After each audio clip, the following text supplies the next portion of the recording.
В этом фильме мы расскажем о кругосветном путешествии на автодоме вчетвером. Я, моя жена Ли и двое наших мальчишек. Через Ближний Восток и африканский континент мы доберемся до самой южной точки Африки – Кейптауна, погрузим машину на корабль и отправим ее в загадочный Уругвай. Потом пересечем обе Америки и через Тихий океан вернемся домой. Мы сделаем наш путь образом жизни, пусть и на время. Подписывайтесь на канал и путешествуйте вместе с нами. А Восток не отпускает. Не дождавшись подтверждения кенийской визы, мы покупаем билет из Саудовской Аравии в Африку. Но на пересадке в Дубае без визы нас не сажают в самолет в Кению. Ожидание в аэропорту, звонки в консульство, попытка объяснить, что визы будут готовы, пока мы летим. И вот мы провожаем наш самолет взглядом и выходим в раскаленный до бела город с чемоданами и грузом собственной вины. Подтверждение виз пришло спустя 3 часа. А пока мы в Дубае, в отеле, зализываем финансовые и душевные раны, промокая тампоном из виски. Кстати, после страны с сухим законом, здесь наконец-то можно встретить алкомаркеты. Выходим в душный город за рисом с курицей и за морем. Учимся жить сегодняшним. Дубай оказался необъятным. Карта не передает масштаба города. Арабские Эмираты. Но где же арабы? Улицы наводнены индийцами, пакистанцами. Араб в своем белом чехле промелькнет в толпе и скроется за дверью офисного здания. Говорят, коренных арабов здесь можно увидеть зимой, но не сейчас, когда твердый горячий воздух можно потрогать рукой. Никогда не думал, что окажемся здесь. Пафос золота, дорогой жизни, всего самого большого не манил нас. Но Дубай многослойный. Все, что ты хочешь, ты увидишь. От дорогих спорткаров и особняков до многоцветной и веселой толпы работяг, возвращающейся ночным автобусом домой. Началась черная полоса. На Дюка наехал автобус. Мы шли по тротуару, и вдруг этот крик сзади. Автобус раздавил ему ногу. Толпа подхватила его, стеклянные двери, койка, капельница, белые халаты, Дюк сквозь слезы. «Папа, мне отрежут ногу». «Нет, ты выздоровеешь, дашь мне руку, и мы пойдем». Кости оказались целы. Водитель автобуса подошел сам и сказал, приложив руку к груди, все, что нужно было сказать. Он будет возить нас на перевязки. Сейчас, когда все позади, осознаешь, что это было закономерно, это был урок. Мы стали слишком самоуверенными. Мы не стали обращаться в полицию. Кто-то сказал нам: вы можете потребовать компенсацию. Я не хочу. Все и так по-человечески. Мы и так многое получили. Я даже думаю иногда больше, чем заслужили. И мы учимся.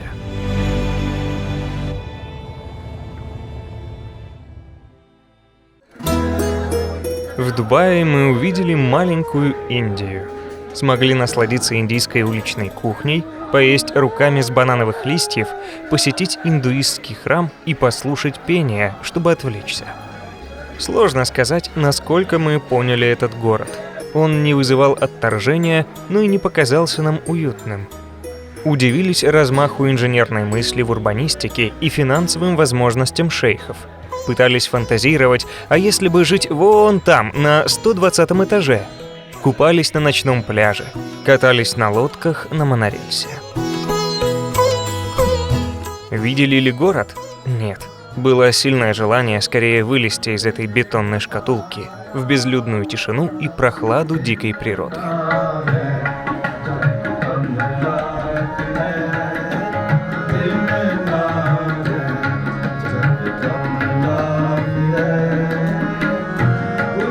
Наконец, вылетаем в Африку.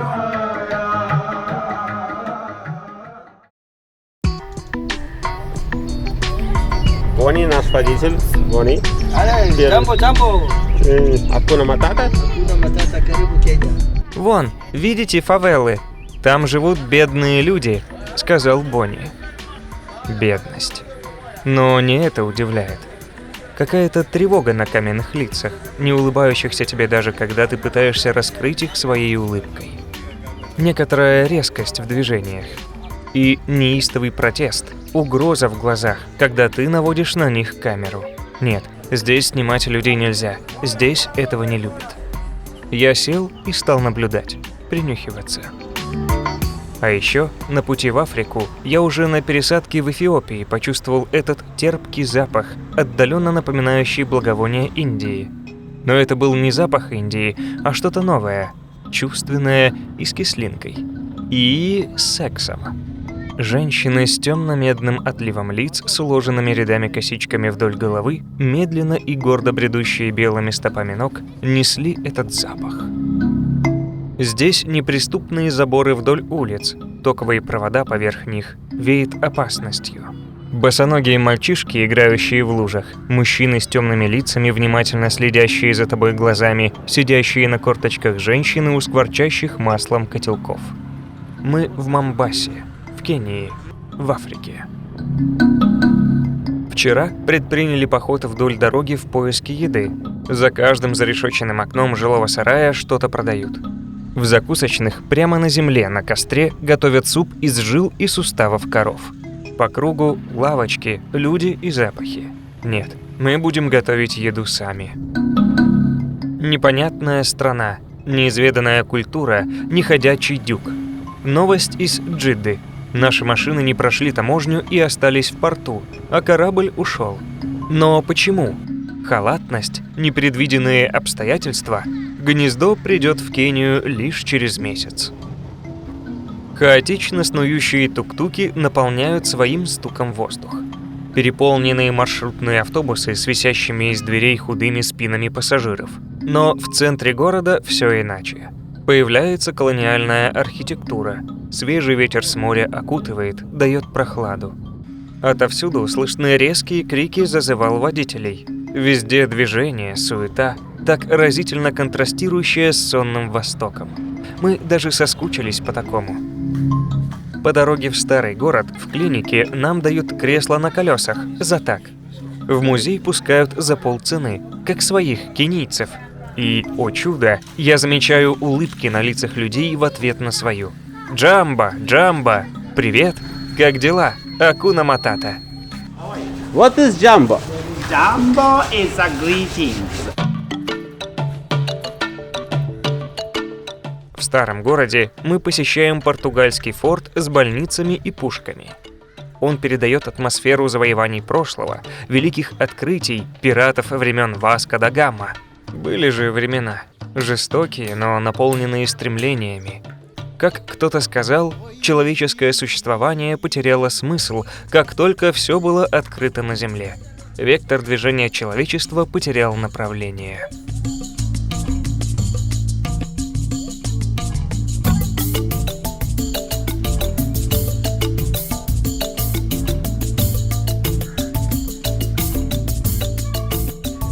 Город Момбаса – главный морской порт Кении и один из крупнейших в Африке, второй по численности после столицы. Расположен на острове. Его связывают с материком мосты, но настоящей человеческой артерией является паром. Он бесплатный. Тут можно увидеть настоящую Африку с людской суетой, ритмом жизни и почувствовать, как неисповедимы судьбы. Восточная Кения преимущественно мусульманская, и большинство женщин соблюдают традиционную этику в одежде. Несмотря на то, что последние десятилетия страна была колонией протестантской Великобритании, это пережиток прошлых завоеваний ее оманцами, выходцами с Аравийского полуострова. Даже в языке суахили очень много заимствований из арабского.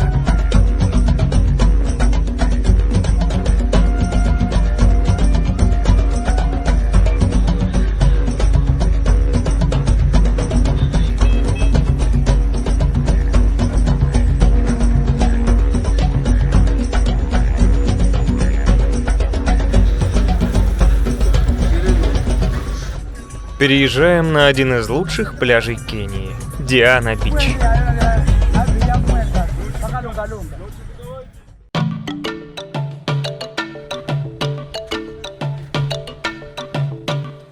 Я никогда не видел таких насыщенных бирюзовых оттенков моря во время отлива в сочетании с небесно-голубым или предгрозовым. Море, отходя, оставляет в ванночке кратеры, заполненные этим небом. Оно словно купается в них. Белый песок, как мука, нежно обволакивает ноги. Отлив оголяет каменистое дно со снующими крабами.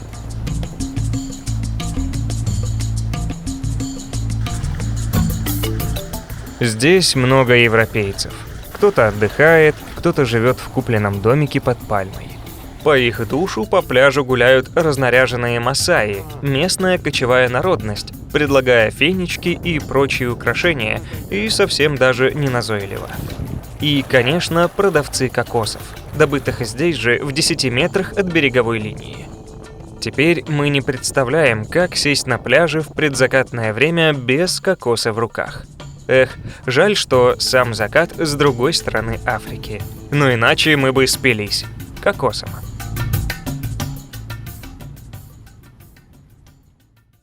Пока Дюк выздоравливает, я обхожу окрестности. Наш управляющий сказал: в местные деревни не соваться, там тебя ограбят и могут порезать, если будешь сопротивляться. Во мне сразу взыграл адреналин, и я пошел. Тут и там попадались обветшалые хижины с сидящими женщинами перед ними. Подростки на дереве провожали взглядом. Мужчины в оборванной одежде что-то вырезали ножами. Палило солнце. Мне представилось, что из кустов выскакивает шайка парней, прижимает к земле, льется кровь. Но оттуда вышел рослый мужчина и знаками остановил меня. «Куда ты идешь? Тебя там ограбят и возьмут все, телефон и все, что у тебя есть. Стой здесь и жди любой мотоцикл, с ним и проедешь». Я дождался и запрыгнул к своему спасителю.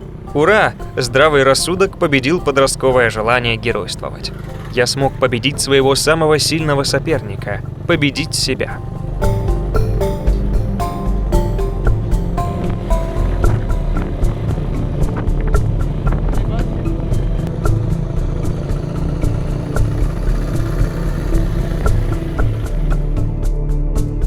И опять я чуть не попался на этот острый крючок стереотипов. Думал, что в Африке белый человек – кошелек на ножках, и именно это будет определяющим в твоих восприятиях и ощущениях. Тебе не сдадут гест, как местному, не продадут банан на рынке или курицу, как своему, будут доить, как буренку. Но ничего такого доселе не замечено нами. За жилье торгуемся до победного, пока самим не становится неловко. Я сам видел, сколько отдают местные за овощи и фрукты на рынке, и мне называют такую же цену. Может, я немного больше плачу за тук-тук или мототакси, но так поступают все мзунгу. Конечно, все национальные парки в разы дороже для иностранцев, но это уже вопрос государственной политики. К тому же во многих странах мира также. Совсем в туристическом секторе, например, в сувенирных лавках и на пляже, цены завышены, но это как и везде.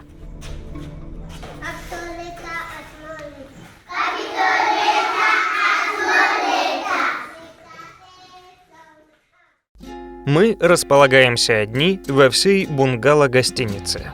Чувствуем себя как в джунглях. С утра приходит женщина убираться, а за ней управляющий, опричник, как мы его называем, за платой. Он добрый и заботливый, все проверит и починит. Изредка захаживает банда обезьян. Главное смотреть, чтобы ничего не стянули со стола. Муравьи церемониально тащат крошки, найденные на полу. Воздух разрывается от пения птиц. Мы ждем новостей. Дюк учится заново ходить. Иногда нас накрывает тропический ливень. Это особенно блаженное чувство под хрупкой соломенной крышей. Жадная земля быстро проглатывает струи воды, выглядывает солнце, и снова все наполняется какофонией звуков. Вечером 3 диких кошки требовательно орут, чтобы их покормили.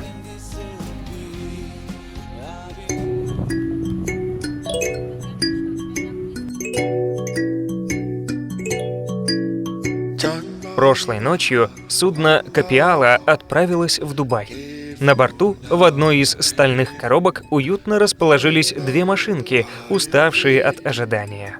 Там они будут перегружены на другое судно, которое прямым курсом пройдет к кенийским берегам, с каждым днем сокращая расстояние между нами и утешая наше нетерпение. Скитаемся вдоль берега океана, провожаем отливы, встречаем приливы, считаем дни и часы в ожидании нашего гнездышка на колесах. Время слушать и чувствовать момент. Но несогласие покориться ожиданию бунтует и рвется внутри. Как странно, ведь потом в воспоминаниях это будет лучшее время.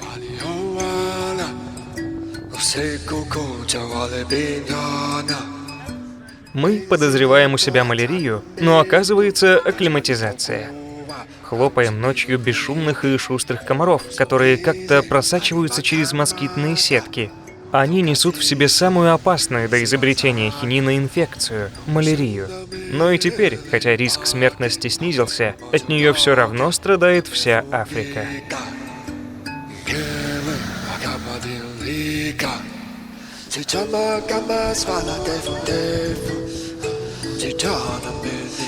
Иногда по пляжу томно проходит караван верблюдов, отправляя нас в далекие воспоминания на восток. А вчера приходил еж. Странно, но еж так напомнил о доме. Накормили, конечно, еле ушел.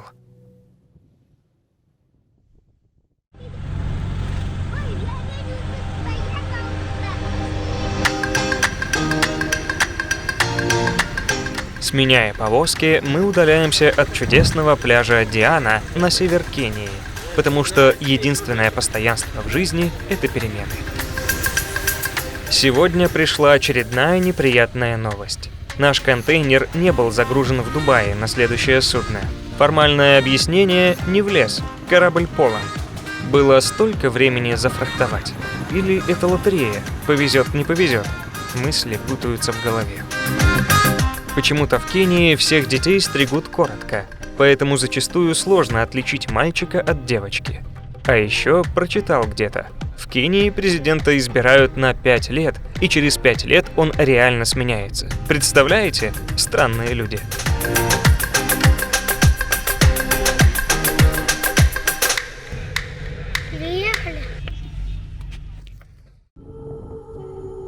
Приехали на берег с необыкновенно красивым названием Малинди. Как мы живем, ориентируясь на время суток, так местные жители живут между приливами и отливами. Когда море уходит далеко в сторону горизонта, обнажая рельеф с его растительностью и животным миром, все выходят с палкой ковырять дно в поисках моллюсков. Тут есть серебряный пляж и даже золотой. Я думал, что это всего лишь маркетинг, а нет. Песок, действительно, отражаясь в солнечных лучах, переливается золотом. Чудеса.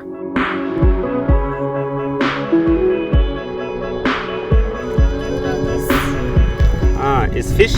Yeah, snake fish. Snake fish? Yeah. Oh, is poison?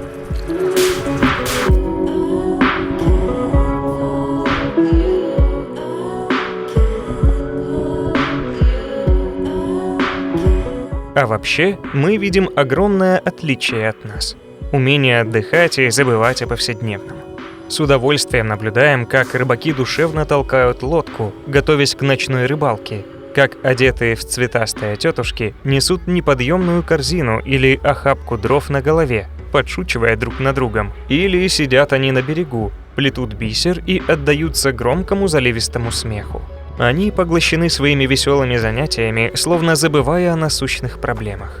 А мы проходим мимо, как две мрачные тучи, мыслями в своих неудачах и разочарованиях, без возможности на что-то повлиять, разрывая себя в клочья от беспомощности.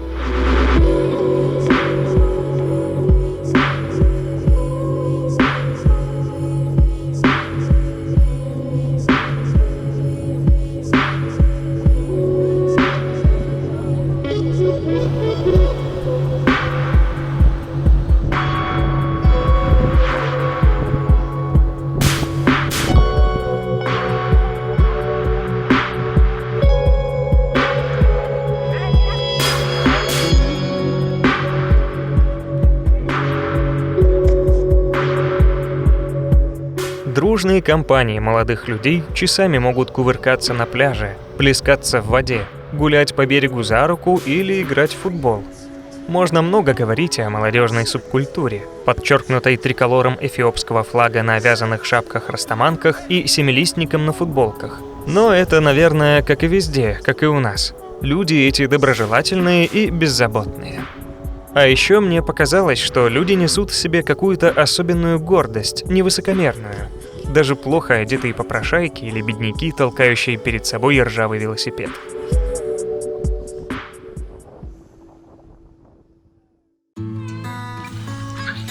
Чудесное бунгало, в котором мы живем, окружено пальмами, прогулочными тропинками со снующими туда-сюда проворными хамелеонами и огромным бассейном, откуда в знойный день ребята отказываются вылезать. У нас есть кухня, где можно готовить, огромное патио с диваном, где можно вечером пропустить бокальчик, и есть соломенная крыша над головой, которой что-то нежно шепчет тропический дождь. Мы сдружились с соседями из разных стран и пытаемся понять друг друга на ломаных языках, когда дети легко справляются и без них.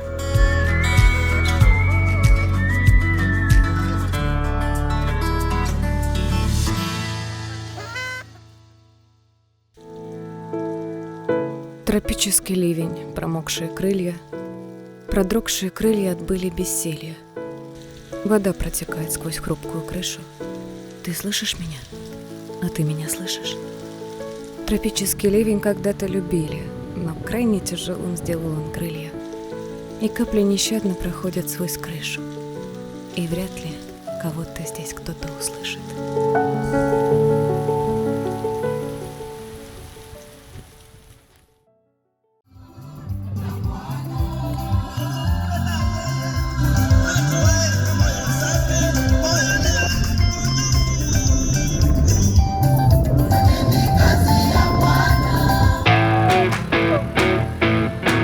Нашим другом стал мотоцикл.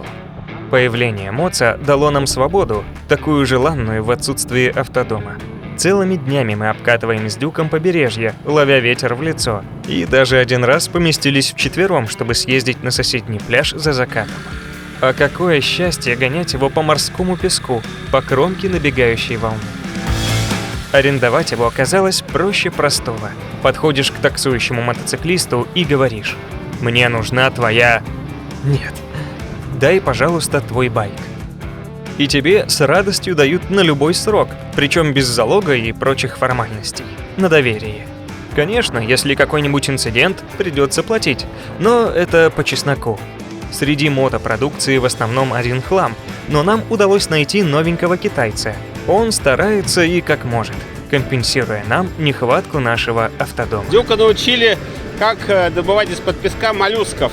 Вот здесь, 100%. Смотри.